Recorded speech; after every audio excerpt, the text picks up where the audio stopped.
Hi everyone, and welcome to another First Chapter Friday. My name is Fernanda and I'm one of the children's librarians here at the library. So for today's First Chapter Friday, we're going to be reading this book called Not the Worst Friend in the World. This book was written by Rellihan. Let's just say it's the 34th day of 6th grade and our character here, Lou, already wishes she could rewind time. If you want to find out why she wants to rewind time, dive into this book. There's a lot of drama, friendship, some betrayals, and lots of consequences based off of things we've decided. All right, let's dive into the first chapter. It's a short chapter, but I think it was very interesting to read. Chapter 1. Cece Clark-Duncan passed me a note on the 34th day of 6th grade. If she had passed it 25 days earlier, I might have ignored it, or worse, showed it to Francie. At first, I didn't believe the note was meant for me. Yet, there was my name, plain as day, carefully written across the front in bubbly print. Louise. She even put a heart above the I. My name is Louise Bennett, but the fact that she'd written Louise revealed her newness. Only teachers and my grandmother called me Louise. Everybody else calls me Lou. Francie shortened it the day I met her in kindergarten. She said Louise sounded like a grandma name, so she made it better. I liked Lou more too. Louise held on to her mom's leg at the playground because she was scared of the slides and the big kids. Lou was brave and smart and funny. She had to be. Francie Fitzpatrick was her best friend. Emphasis on was, past tense, because this 6th grade happened. The Tommy Maguire happened, and the dumb fight happened. And just like that, I became invisible.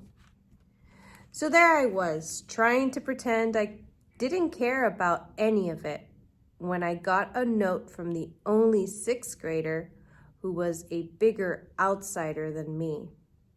It happened during our first geography quiz of the year. The end of September, and it was still blazing hot in Mayfield, Missouri. I sat at my desk, sweating through my white uniform shirt. Sweat pooled under my arms, and my legs stuck together beneath my plaid skirt. My dark hair hung in clumps on my neck and frizzed around my freckled face. But being invisible made it easier to forget the frizz and focus on my plan. My plan had one step. Step 1, get Francie to talk to me. It was written on a clean page of my leather-bound notebook.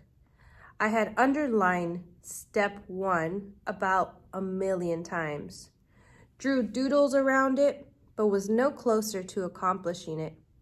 A plan isn't much of a plan with only one step. I was stuck remembering those text messages and hearing myself say the horrible, horrible things I couldn't unsay over and over again. It had been more than 3 weeks, and that day kept replaying in my mind like a movie. I about threw up every time I watched it. I didn't blame anyone for hating me. If I'm being honest, I hated me too. All right, kiddos, please clear your desks, and all you need is a pencil and your bright minds, Mrs. Jackson said in her singing song voice. The one she used when she wanted to make something boring sound fun. She held a stack of geography quizzes. Come on, Mrs. J, school just started, Tommy Maguire called from the back of the room. We've been in school over a month now, Tommy. which is why you should know to study when I say there will be a quiz and to raise your hand if you want to speak. No more sing-song. 2 rows ahead, Francie hands shot into the arm. Yes, Francie? Mrs. Jackson said. Can we at least make it open book? I've been super busy after school lately. Francie turned and smiled at Tommy. My stomach rolled. Nice try, Francie. Clear your desk. A few kids grumbled. Louise, I asked you to clear your desk. It's quiz time, Mrs. Jackson said. My head resting on my arm, I traced Francie's name in my notebook over and over. I shoved the notebook into my bag just in time to see Francie's mouth something to Tommy. He smirked. She giggled. I laid my head back on my arm. That's when I saw the note. Someone had slid it from the row behind me, and it had landed under my desk.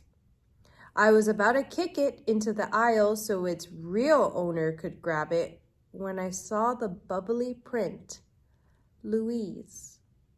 It had to be a joke. I was certain if I picked it up, the empty quiz air would fill with muffled laughter.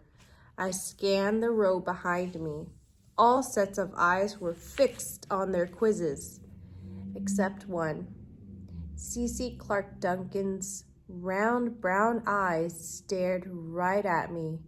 She nodded toward the note, so I reached my hand down, swept it up, and slid it under the quiz on my desk.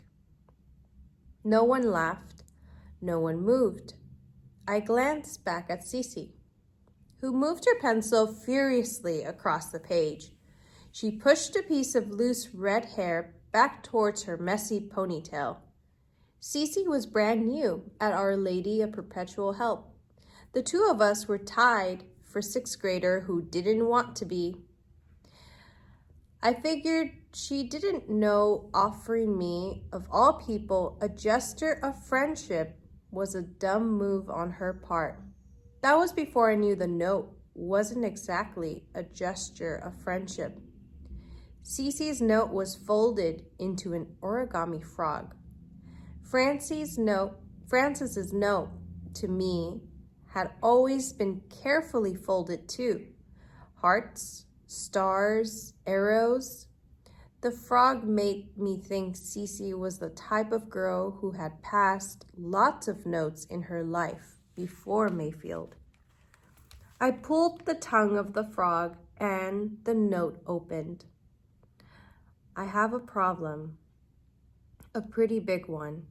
Can you help? If the answer is yes, meet me after school. If it's no, rip this up and pretend I never sent it. CCD. And that's the end of the first chapter of our book called Not the Worst Friend in the World.